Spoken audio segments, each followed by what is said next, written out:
She thought she was just there to scrub floors.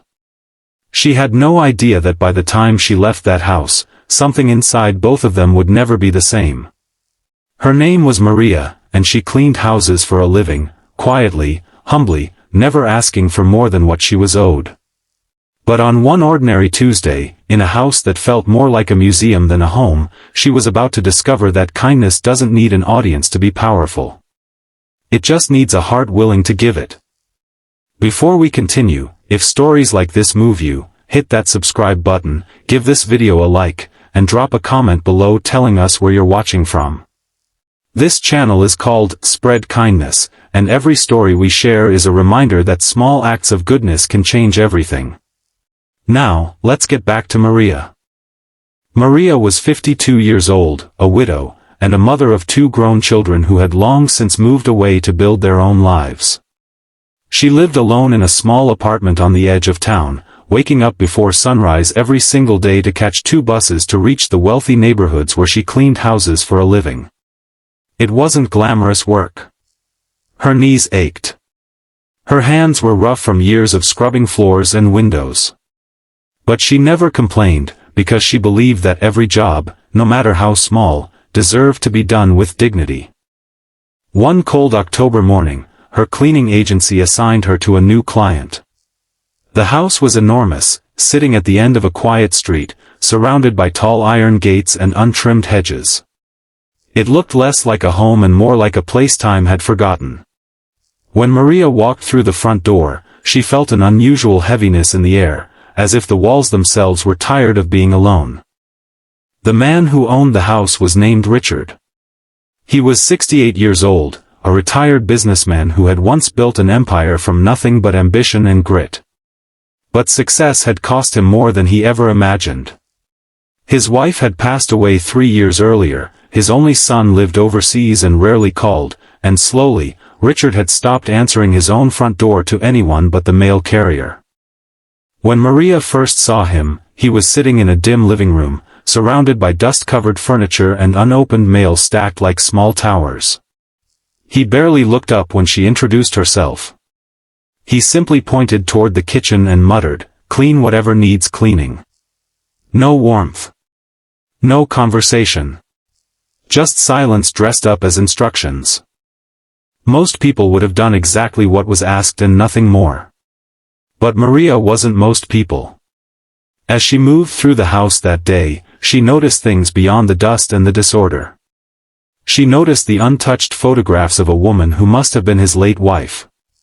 She noticed the refrigerator, nearly empty except for a carton of expired milk. She noticed that Richard hadn't eaten a real meal in what looked like days. So instead of simply mopping floors and leaving, Maria did something that wasn't in her job description. Before she left that evening, she quietly prepared a pot of warm soup using vegetables she found in his half-empty pantry. She left it on the stove with a small note that read, "You deserve to be taken care of too." Then she left without saying another word. The next week, when she returned, she found the pot washed and placed neatly by the sink. For the first time, Richard looked at her, really looked at her, and said quietly, "Thank you for the soup.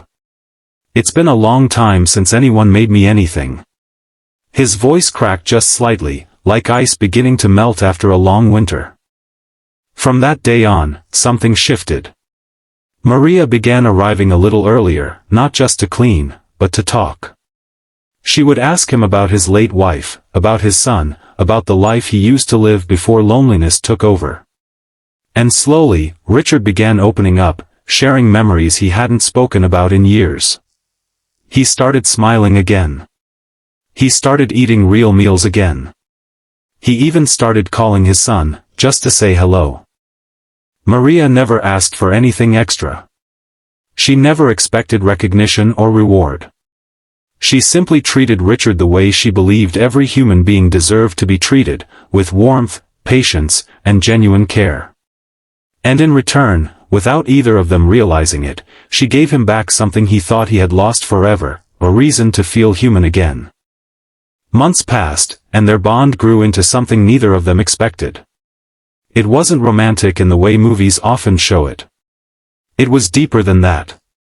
It was the quiet companionship of two people who had found comfort in each other's presence. Richard began looking forward to Tuesdays, not because of a clean house, but because of Maria's laughter filling the empty rooms. And Maria, who had spent years feeling invisible in other people's homes, finally felt like she mattered somewhere. One evening, as she was preparing to leave, Richard stopped her at the door.